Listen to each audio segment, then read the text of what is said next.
to time. The image she has of me is still a lovesick lapdog, but right now I can't even be bothered to glance back. She thinks about Jack and Sophia. Is he actually going to end up with her? They're equally matched in background. If he really does end up with Sophia, the moment that thought surfaces, Ella feels something she doesn't expect, a gnawing irritation, like something that was hers has been taken. Ella. Brian notices her staring after me and speaks up. You must be exhausted. Here, drink some water. He holds out a bottle of water. Ella takes it. Thank you. She's always perfectly polite with Ryan. You worked hard, Ryan says. Though it is strange, Jack's scores have always been terrible. For him to jump this much all of a sudden, you don't think he cheated. Bree jumps in. That's exactly what I think. He cheated just to make Ella lose. Otherwise, how do you explain it? She tutored him every day and his grades were still awful. Then suddenly this. Easy, Ryan says, giving Bree a look. You can't say things like that without proof. If he comes after you for it, don't expect sympathy. I'm going to tell the teacher tomorrow, Bree says. I take the car home, eager to share the news with Sophia, making Ella admit defeat. Sophia deserves her share of the credit. But Auntie Chen tells me Sophia didn't come today. A small wave of disappointment. I change out of my school clothes and head to the dining room. Dad's been away lately. It's just me in the house. I call Sophia. Sophia is in the pool at home. The housekeeper approaches quietly. Miss, there's a call for you. The figure in the water doesn't seem to hear. The housekeeper adds, it's Jack. Sophia surfaces immediately. She steps lightly onto the poolside. The housekeeper is already there with a towel, wrapping it around her. Sophia answers. The cool composure on her face softens just slightly. Hello? Are you busy? Did I catch you at a bad time? I was just swimming. I heard you didn't come by today, so I thought I'd call. I smile as I say it. My results jumped. I made the top 200. You know what? Ella ran 10 kilometers today. The moment I saw her get put in her place, it felt so satisfying. Sophia moves over to the poolside chair and sits, listening patiently as I rattle on. After a while I ask, are you still there? Still here, congratulations. I hope I'm not bothering you. Not at all. I have time. You've been coming every day to tutor me. You must be tired. Take a couple of days off. I'll study on my own, and message you if I get stuck. Alright? I don't hang up right away. You sound a little off. Did something happen? Do you need me to help with anything? The question catches her off guard. We're partners in this, aren't we? You've done so much for me, I want to do the same. Without her coaching, there's no way I'd have pulled off results like this. I can't just keep taking what she gives without offering something back, especially when she doesn't need anything material from me. Sophia listens, and at the word partners, the corner of her mouth lifts despite herself. Okay, Jack. The next day I arrive at school, to find the homeroom teacher walking in with a heavy expression. She stands at the front of the room, visibly furious, the tension radiating off her in waves. Her eyes lock onto me. Jack, on your feet. I stand up, staring at the homeroom teacher in confusion. She says, someone has reported you for cheating on this month's exam. Do you have anything to say for yourself? The moment I hear the word cheating, I scan the room. Every eye in the class is on me. Bree sits right next to Ryan, wearing a smug, satisfied grin. The teacher continues, your score last month was terrible, yet this time you improved so drastically it's hard to make sense of. To be safe, we've decided to give you a different set of questions and have you retake the exam. Any objections? Retake the exam? I'm not happy about this at all. Bree can barely contain herself. She jumps up. See, I told you he cheated. If the score was really yours, what's there to be afraid of? Just retake it. She stares at me with that triumphant look, as if she's finally caught me red-handed. I find it almost laughable. You reported me without a shred of evidence. The burden of proof lies with the accuser. That means you need to provide evidence. Otherwise, this is slander. If everyone followed your lead and reported me every day, I'd be retaking exams non-stop. I might as well stop coming to school altogether. The moment I speak up, Ella looks over at me, visibly surprised. I used to be a pushover. Whenever someone came at me, I could barely fight back. But this time, the words come out sharp and clear. Is this really the same person she's known all this time? She knows me inside and out, yet right now, I feel like a completely different person. Seeing me push back with solid reasoning, the teacher says, it's understandable that people have doubts. Having you retake the exam is also a chance for you to prove your innocence. You don't want people whispering behind your back forever, do you? The teacher isn't backing down. She clearly doesn't believe I earned that score on my own. I smile. Of course I'll retake it, teacher. I just think it's completely absurd to be accused like this without any reason. We're classmates after all. I have no idea what Bree's motive is for coming after me like this, and if I score even higher next time, won't she just find something else to say? So since she chose to report me without a single piece of evidence, she should face some consequences. If I'm proven innocent, how about she gets expelled? Expelled. The word makes the teacher hesitate. Is that going too far, she wonders. Bree's grades are better than mine, so naturally the teacher leans in her favor. But this kind of rumor spreading around, it does serious damage to me. What if the pressure becomes too much and I do something drastic? Wouldn't that be far worse? The moment I bring up the word drastic, the room tenses up instantly. I turn to Bree. What's the matter? You were so sure I cheated. Scared to bet on it. Of course not, she snaps. My challenge hits a nerve, and she takes the bait immediately. She turns to the teacher, fuming. I'm willing to put my future on the line. Everyone knows what Jack grades are like. I can say with absolute certainty, he cheated. My reluctance to retake the exam without a fight only convinces Bree even more that I have something to hide. She says to the teacher, but if Jack is proven to have cheated, then he should be expelled too. I refuse to share a school with someone like him. Deal. I agree before the teacher can say a word. The teacher then announces, Jack, Come find me in the office after class. With that she walks out. Bree watches me with pure anticipation waiting for the show. Ella stares at me, stunned that I put expulsion on the table. She lowers her voice. Jack, are you sure about this? If they decide you cheated, you're out of here. That's so much more embarrassing. If I were you, I'd go apologize to the teacher.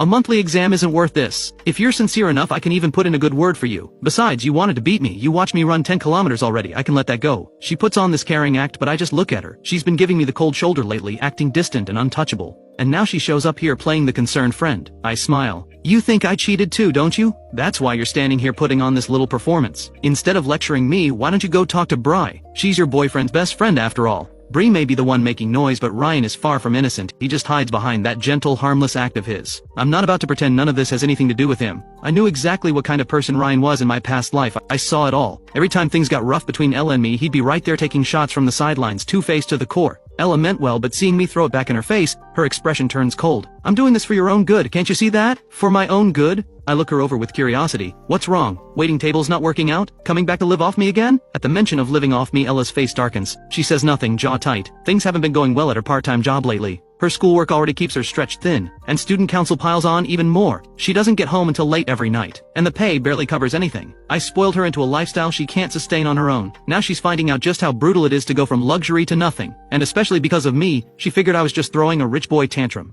making her life difficult for a few days. But now something feels off. I've stopped chasing after her completely. No matter how badly she treated me before, I always came crawling back. She just stays silent, no comeback. I smile. Are you still waiting for me to throw a fit for a few days and then come crawling back to make it up to you? I actually get it. I was used to spending freely too. After I was thrown out with nothing to my name, those days left a mark I can't forget. If you've always lived tight, maybe it's bearable. But when you've known nothing but comfort and then it's all stripped away, the pain is something else entirely. Back then I'd lie in bed every night, just dreaming that Ella would suddenly come to her senses, realize I was innocent and come find me, that she'd take me back. But I waited and never saw it. Not until the day I died. I believed in her, and all I got in return was news of her marrying someone else, and then, the truth that she had set me up all along. Ella's days aren't easy now either. I supported her for a long time after all. I don't need your pity, Ella says, pressing her lips together. If you still think I'm coming back to comfort you, you're dreaming. If you want me back, then beg. Maybe if I feel sorry enough for you, I'll be a little kinder, toss you some cash. I say it with a smile. Inside I feel nothing but ice. It's not like I'd actually forgive her just because she begged, but I do want to see it. Ella on her knees, desperate. She's always been too proud. I can't stand that look on her face. She destroyed me in my past life.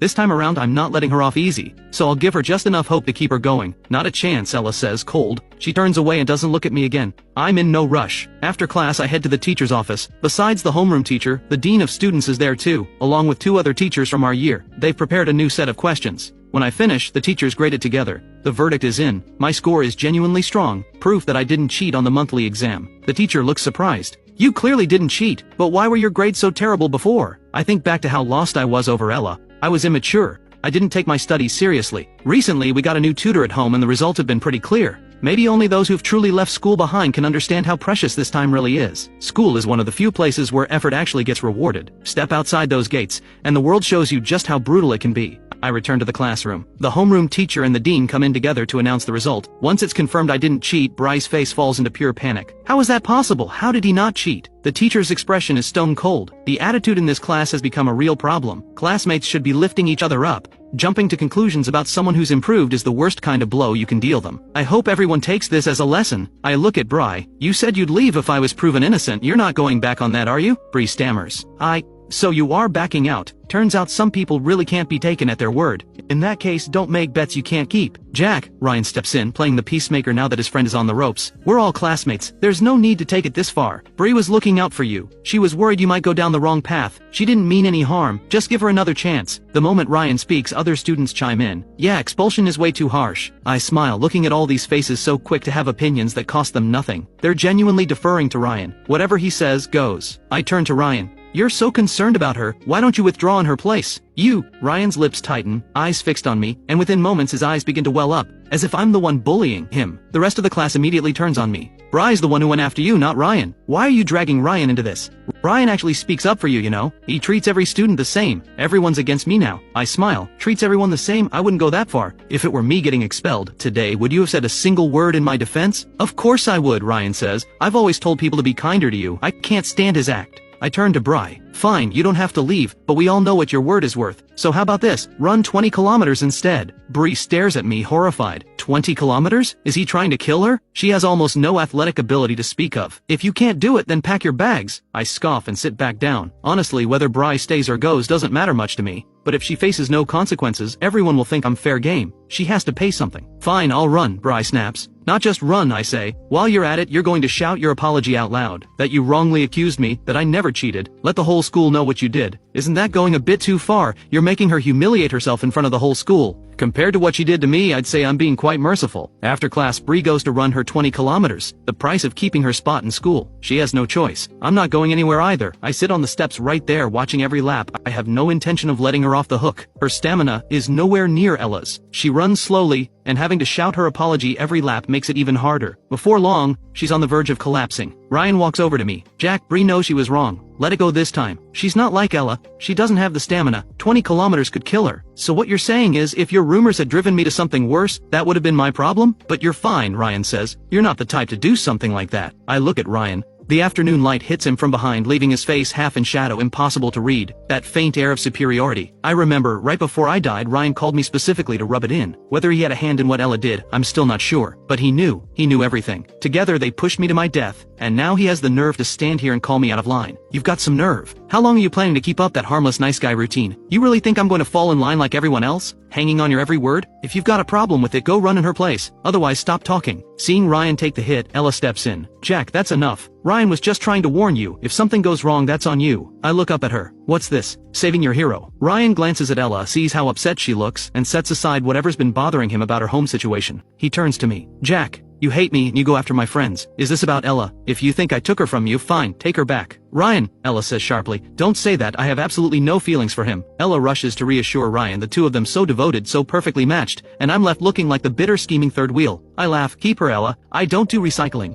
Before Ella can respond, I continue. As for me bullying Bree, the whole school knows she came after me first. What I'm doing now is practically generous. If she doesn't want to run, she can leave. I'm not stopping her. I used to care about being the good guy, keeping a clean image, never stepping on anyone. And where did that get me? I became the one getting stepped on. This time around, I'm living for myself. I couldn't care less what anyone thinks. Ella takes one look at me and gives up. She turns to Ryan. He's beyond help. If something happens to Bree, he'll regret it. Let's go. She grabs Ryan's arm and walks away. Bree's body gives out after just 10 kilometers. She collapses. Ella and Ryan call it in and rush her to the hospital. I follow. Ella looks at me with barely concealed satisfaction. Happy now? Absolutely. Why wouldn't I be? I pull out my phone and call the hospital director. I have the best doctors assigned to her case, and cover every cent of the medical bills myself. Ella and Ryan had been looking to use Bree's collapse against me. Now they have nothing to say. Ryan stays in the room, watching Bree as she stirs awake. You okay? Bree opens her eyes. Ryan. He gently pats her shoulder. How are you feeling? Everything hurts, Bree says, laying it on thick. I'm leaning against the wall, casually sipping a carton of yogurt. The specialist just checked you out. You're perfectly fine. Your stamina is just terrible. The doctors recommend more exercise. Tomorrow at school, don't forget to finish the remaining 10 kilometers. Bree's eyes go wide. She just collapsed and he's still thinking about those 10 kilometers. Is he actually evil? Are you trying to kill me? Relax, you won't die, I say. If you pass out again, the whole hospital's team of specialists will be right there for you. Bree's face flushes red with fury. I raise an eyebrow, my voice perfectly calm. What's the matter? Thinking about backing out? You could always just withdraw instead. Stop pushing it. I hear your parents both work at Shengda Group, I say. Bree's eyes go wide. He knows, her family. You investigated me. So what? Bree clenches her fists. I'll finish the run tomorrow. Good. The medical bills are already taken care of, and just so you know, as long as those 10 kilometers aren't done, even if you drop dead, I'll have the doctors bring you back. I walk out of the room. Ella watches me leave, that cold expression on my face making her frown. Bree turns out to be fine. After an IV drip and some rest, Ryan and Ella take her home. I'm not idle either. Back home, I photograph the payment receipt and the medical report and post them both to the class group chat. I've seen enough setups in my time. I'm not giving anyone ammunition to use against me. Only after all of that I finally lie down. The next day, Bree dutifully runs her remaining 10 kilometers. After everything, she doesn't dare act up in front of me the way she used to. Whatever resentment she holds, she keeps it to herself. No more pointing fingers at me to my face. The other students start looking at me differently too, with a new edge of caution. Everyone saw what happened to the last person who crossed me, and on top of that, he's loaded. Cross him, and he'll even foot your hospital bill. They've stopped calling me a simp, stopped bringing up my grades, but behind my back, they're still whispering about me being kept by an older woman. Someone even posted it to the school forum, photo included,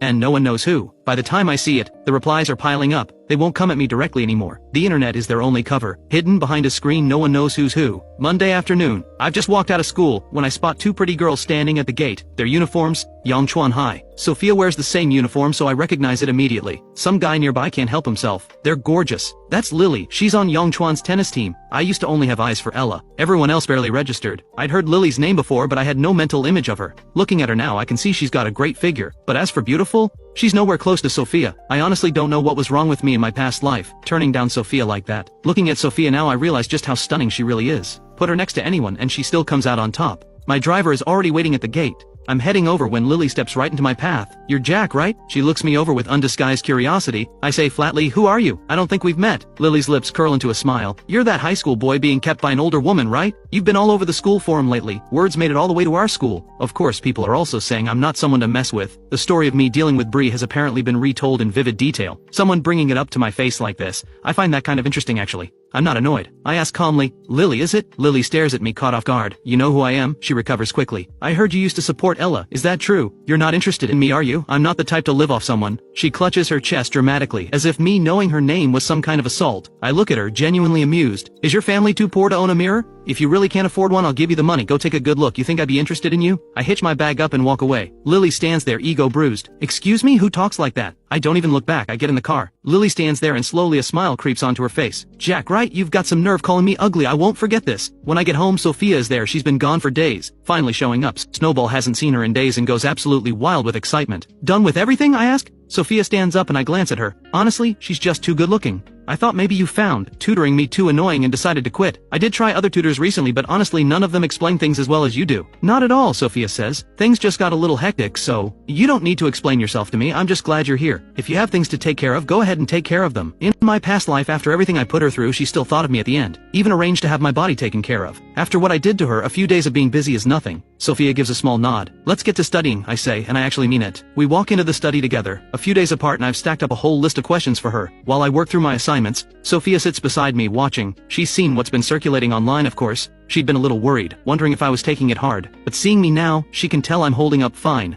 The words of concern she'd prepared stay unspoken. Sophia's phone buzzes. She flips it over and glances at it. A message from Lily. "Sophia, you're definitely coming to the tennis match on Thursday, right?" Sophia already promised, but Lily always worries she'll change her mind. Sophia tends to do things on a whim. Sophia types back a single word. "Yeah." After the session Sophia says, "I'll be at your school this week." I look up surprised. "There's a tennis match. It's being held at Minghua's courts." "Then I'll be there to cheer you on," I say. Sophia gives a small nod. She thinks back to every time she'd seen me before. I was always trailing after Ella, eyes for no one else. Maybe she never once crossed my mind. But now, hearing me say I'll come cheer for her, the faintest trace of a smile touches the corner of Sophia's mouth. The match is Thursday afternoon. Before it even starts, the school is already buzzing. Yangchuan's girls' tennis team is seriously strong, people whisper. "Lily came to our school. She's so pretty. Please." She's nowhere near our campus queen. Ella is the whole package, looks and grades. Ella's grades are top tier. Her tennis game is strong and she's easy on the eyes. Naturally she has no shortage of admirers. Ryan has been in a foul mood lately. What I said about Ella's father being a gambling addict keeps getting under his skin. He's seen that type before. I have my nose in my book tuning them all out. Back in the day if Ella had a match, I would have been the first one rallying people to cheer for her. Looking back now it seems ridiculous, and with everyone talking about me and an older woman, the others are busy rallying for Ella, no one even bothers to include me. But someone brings up, "I heard Sophia is at Yangchuan too. Do you think she'll come?"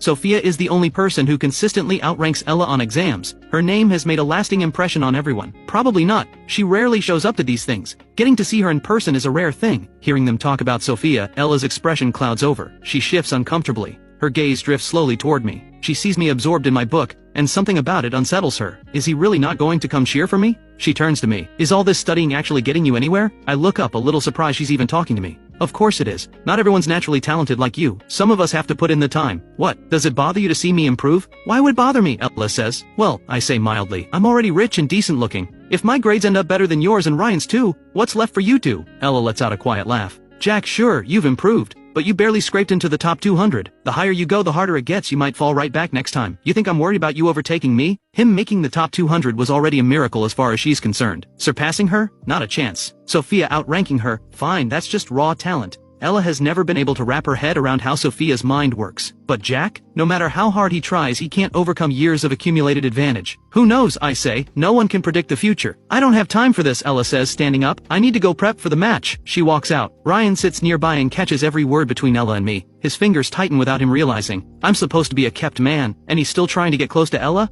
Doesn't that disgust him? But he puts on a gracious front and walks over. Jack, we're going to cheer for Ella. Want to join? Ever since I cut contact with Ella, the gifts she used to give Ryan have stopped too. So Ryan figures it's better to keep me in their orbit. He can't afford to have me completely cut off. If I'm still chasing Ella, I'll keep spending on her, and the two of them won't have to scrape by. These days Ella is grinding through part-time jobs, barely making enough to cover herself. She can't even drive him home every day like she used to. Compared to when I was supporting her, the difference is staggering. Besides, Ella would never fall for a guy rumored to be sleeping with an older woman. Even if I'm still into Ella, Ryan has nothing to worry about. The moment Ryan makes his pitch, I shut it down. Not interested. Ryan looks at me. Why not? Ella actually speaks well of you, you know. Whatever's happened, we were all friends once. No need to make things this tense. I glance up at him. I think back to my past life, how I handed over the family business to Ella, all in the hope that she'd agree to marry me. Back then, Ryan was doing the exact same thing, singing Ella's praises every single day. So generous. Never once seemed worried I'd steal her from him. I used to think Ryan was genuinely decent. Later I understood, it wasn't that he didn't care, he knew exactly where Ella's heart was. She would never love me, but staying close to me meant Ella could keep getting what she wanted. And so could he. Hearing Ryan advocate for Ella now, I don't buy a single word. I have standards when it comes to who I call a friend. Ryan goes quiet. The others, seeing me brush him off, jump to his defense. Forget it, Ryan, why bother? If he doesn't want to come, let him. They head off to cheer for Ella. I wrap up what I'm doing and make my way to the gym. Ella has already changed into her athletic gear. Standing in front of Ryan, her face is all sweet softness, but out of her school uniform her figure is something else. She's always loved sports. Seeing her like that, Ryan's cheeks flush. The moment I walk in, Ella's eyes find me. Didn't you say you weren't coming? Ryan follows her gaze and spots me. Jack. I look at the two of them all lovey-dovey and don't say a word. I head straight for the stands looking for a good spot. After a bit of searching, I find a front row seat. Deliberately a little distance from Ryan and the others. I've barely sat down when instead of Sophia I spot Lily, the girl from a couple days ago. Lily walks right up to me. Jack, about what you said to me the other day, don't you think you owe me an apology? I let out a short cold laugh. You sure you weren't the one who started it? If she hadn't brought up the whole kept man thing, I wouldn't have said any of that. Lily looks at me genuinely puzzled. How did I provoke you? Is it polite to say someone's being kept by an older woman? If not you, then who exactly should I have said it to? Lily shrugs. Everyone's saying it. So if everyone said you were into girls, does that make it true? Lily snaps to attention. Who said that? She actually believes it. I can't help laughing. Lily gives me a curious look, refusing to let it go. You asked about my name last time. Were you thinking about keeping me? I'm genuinely speechless. Clearly you still haven't looked in that mirror. Lily tries again. Between me and Ella, who do you think is prettier? Ella may be Minghua's campus queen, but Lily is confident she holds her own. I smile. What? Are you into her? Lily quickly cuts me off before I can go further. I meant, do I have a shot with you? You were so into her before. Why not give me a try instead? She tosses her hair with deliberate flair and winks at me. A guy nearby gasps. She's gorgeous. I've never witnessed a more shameless pickup attempt in my life. I turn away. At that moment, a shriek erupts across the gym. I look toward the entrance. Sophia has walked in. Everyone who had been focused on Lily instantly shifts their gaze. Every single eye in the room finds Sophia. No one expected her to actually show up. The moment Lily spots Sophia, she drops our conversation entirely and rushes over. Sophia! I see Sophia and can't help but smile. I wave. Sophia sees me. Her expression stays calm as always. Lily stands beside Sophia, follows her gaze and sees me waving with genuine enthusiasm. She smirks. So he's not into me because he's into Sophia. Too bad. Sophia has never been interested in any guy. She never even gives them a second glance. He's going to be disappointed. Sophia and Lily head off to warm up, but all eyes stay on Sophia. Ella doesn't miss the look on my face. The second Sophia walks in, I'm practically a simp. Ella lets out a quiet, contemptuous laugh. Ryan watches me. Is Jack actually falling for Sophia? In truth, the moment Sophia walked in, Ryan felt it too, that pull, but he knows with absolute clarity that someone like Sophia is simply out of reach for him. Not only is she exceptional in every way, but her family background is solid, and word is she's not even interested in guys. Unlike with Ella, he's not about to pine after someone who's completely out of the question, but apparently I have no such self-awareness. A guy rumored to be kept by an older woman, reaching for the moon. Sophia's grades, background, and money all surpass mine. If I were still chasing Ella, Ryan could at least understand that, but going after Sophia? That he genuinely cannot comprehend. Ella doesn't respond. I'm going to warm up. She thought I came to see her. Turns out I'm here for Sophia. Ella is seething inside. She used to think that if I ever stopped watching her she'd feel nothing but relief. I used to cling to her like she couldn't scrape me off. Now that I've let go, she finds herself unsettled in a way she didn't expect. She has always seen Sophia as her greatest rival. During the time she spent living at my family home, she noticed my father had been planning to arrange a marriage for me, and the intended match was Sophia. Back then she told herself, so what if Sophia outshines her in everything? The man Sophia was meant to marry was her devoted simp. He didn't even see Sophia. Every time she thought about that it delighted her. After enduring so much it felt like the one victory she could savor. But now I've walked away,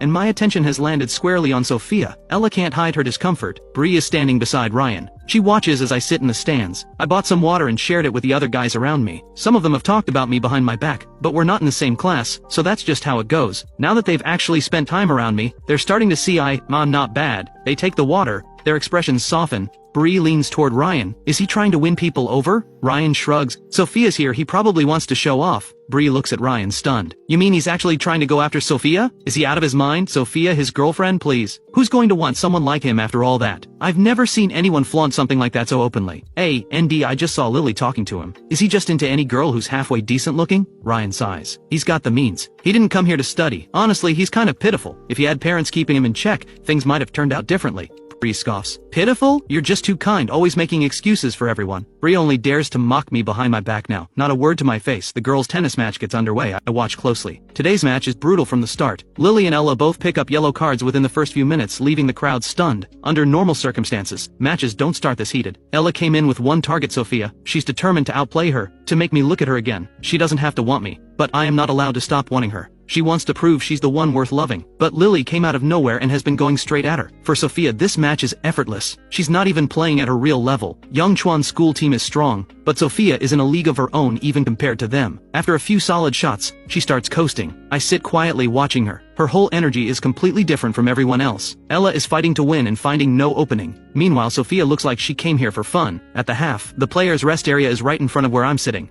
Sophia watches Lily. You're going hard today. She's noticed Lily zeroing in on Ella. That's not like her. Some guy called me ugly, Lily says. I need to put on a show, make him understand what I'm capable of. Sophia takes it in, quietly files it away and says nothing. Lily finishes her water and turns around. She spots me in the stands. She grins and calls out loud, how about that? Pretty badass, right? Your girl Ella got demolished by me. The moment the words leave her mouth, Sophia glances at her. Lily doesn't know why, but suddenly the back of her neck feels cold. Compared to Lily's relentless energy, I notice Sophia showing very little enthusiasm toward me. Right now, for instance, Lily turned to look at me, but Sophia just sits there. She's always been reserved. She probably just doesn't like being the center of attention in settings like this. But the more she holds back, the more interesting I find her. I smile and call out, Sophia, you were incredible out there. Lily hears me calling out to Sophia and snorts. She leans towards Sophia. My man is deliberately trying to get under my skin. We had a little argument the other day and he's still holding a grudge. Sophia glances at Lily. Is that so? She doesn't turn to look at me, but look closely. Her ears have gone noticeably red. In the second half, Sophia plays with full focus. In the first half, Ella and Lily had been locked in a fierce back and forth. But in the second half, with Sophia on court, Ella can't return a single shot. The match ends in a landslide. Minghua loses badly, and the one who takes the hardest fall is Ella. For a long time, people talked about Sophia from Yongchuan and Ella from Minghua.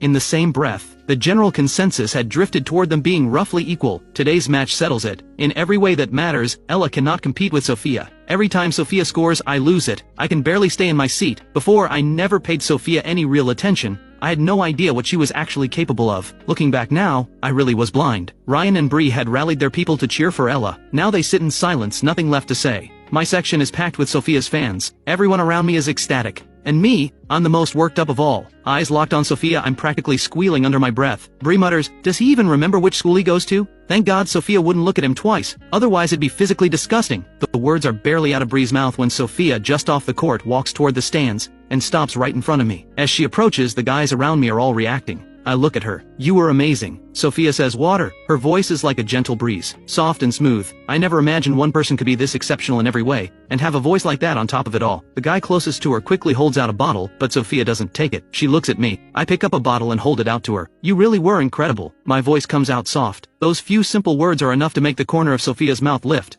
Under my gaze, she tips the bottle back and drinks. Lily, who had been ready to swoop in and show off, watches this unfold with wide eyes. What just happened? She's been working so hard all day to impress him, and Sophia just swooped in and took the moment. More importantly, Sophia has never once shown interest in any guy. She always brings her own water to matches, she never interacts with male students. She keeps everyone at a distance, at school and everywhere else. And yet right now, could Sophia actually like him? The thought hits Lily like a shock. Sophia finishes the water and says, "I'm going to change. Let's go home together after school." I nod. "Sure." Sophia turns and walks back. Lily stares, jaw dropped. "Sophia, you know him?" Sophia says calmly, "I'm pursuing him. Everyone is saying I'm being kept by an older woman, and Sophia just said she is pursuing me." That word, pursuing. Since when does Sophia need to pursue anyone? Normally all she'd have to do is give the slightest nod and anyone would fall over themselves to be with her.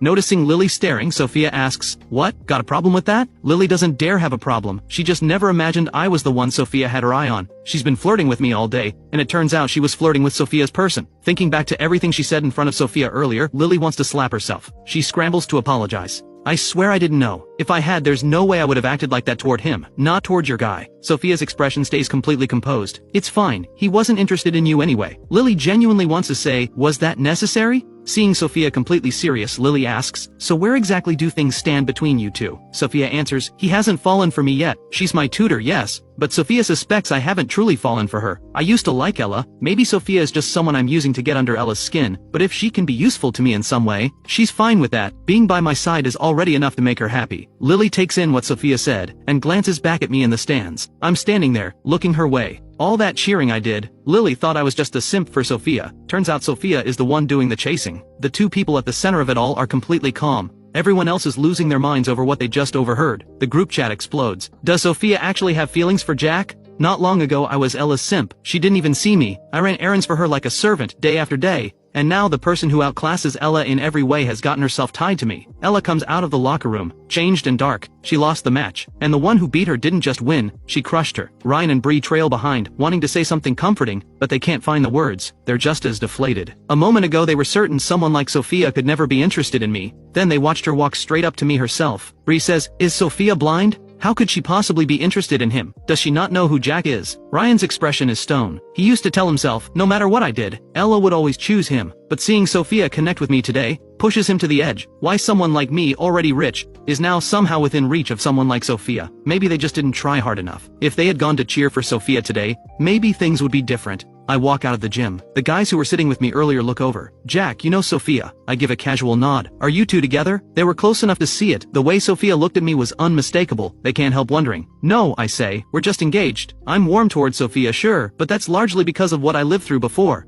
This time around, I genuinely don't know what she thinks of me beyond the engagement. After what happened with Ella, I don't dare assume. I'm not about to become anyone's simp again. Seeing their curious faces, I add, "Our families know each other. That's all." They look at me. "So your family actually is wealthy." We thought, I don't dodge it, that I was being kept by an older woman. A few of them look guilty. That's what the post said. Someone was picking me up from school. I laugh. Think what you want. It doesn't bother me. It's not true, and frankly the whole thing is just funny, like I need someone to support me. I wave goodbye to the guys from the other classes, and head back to my classroom. I walk in and everyone stares. I'm used to it by now. I sit down quietly. The girl at the desk in front turns and stares straight at me, her tone dripping with passive aggression. "We lost the match and you look perfectly happy about it. She and Ella are on the same team." I smile. "You lost the match, I didn't. Why wouldn't I be happy? Getting noticed by Sophia, you must feel pretty special," she says. I let out a quiet laugh. "What's wrong? Upset she didn't notice you?" That shuts her up. She turns back around fuming. A little while later, Ella comes back with Ryan and Bri. Ella drops into her seat. I glance at her. I can sense it. Ella's anger is reaching a boiling point. She's always like this after losing to Sophia. I used to rally behind her, sharing her frustration. Now I just find it funny. Ella's gaze lands on me. She sees me smile, and her eyes go colder. "Why are you looking at me?" I say. "Your skills weren't good enough. That's not my fault." Ella stares back at me. She lost, and instead of even a word of comfort, I'm sitting here mocking her. It gets under her skin. Every time she lost to Sophia before, I'd buy her things, bring her gifts, coax her out of her mood, tell her she was better than Sophia in every way. Now I'm the one making it worse. The bell rings. I pack up quickly, stand, and walk out. Seeing me leave, Ella stands too. She grabs her things and follows. She moves fast. Ryan can't keep up. I've barely reached the stairwell when Ella is right behind me, grabbing my arm. I turn and look at her. "What are you doing, Ella?" Ella stares at me, eyes red. I stop. She holds herself together barely. "Are you really planning to be with Sophia?" The question catches me off guard. She never used to care about things like this. What's going on with her? The way she's looking at me, like I'm the one who let her down. I reach to remove her hand from my wrist, but she's gripping tight. I can't help but laugh. "Wasn't I the one you found suffocating? You told me every day I spent chasing you felt like a nightmare to you." Those were her exact words. Right before I died. I didn't know until she said it. All that love I poured into her, it disgusted her. Turns out giving someone everything you have doesn't make it precious. To them, it was just a burden. Ella freezes when she hears me. She insists she never said anything like that. She has no memory of it at all. Of course I know the Ella standing before me never said those words, but that doesn't mean she never thought them. I let out a cold laugh. But you always hated me, didn't you? If you didn't hate me, why were you always with Ryan? Why did you give him things that belonged to me? I treated you so well, and yet you treated me like a servant. As I say the words, I squeeze out a few tears. The truth is, I feel nothing for Ella anymore. After everything I've been through, all that's left inside me is hatred. I've lived this once already. There's no way I could ever love her again. But the Jack of my past life spent his entire life chasing after her love, desperately hoping she would give him just a little more, and in the end, he was left with nothing but a miserable fate. Every time I think back on it, a deep hollow sadness floods through me. That overwhelming grief rises up before I can stop it. If I hadn't been given this second chance,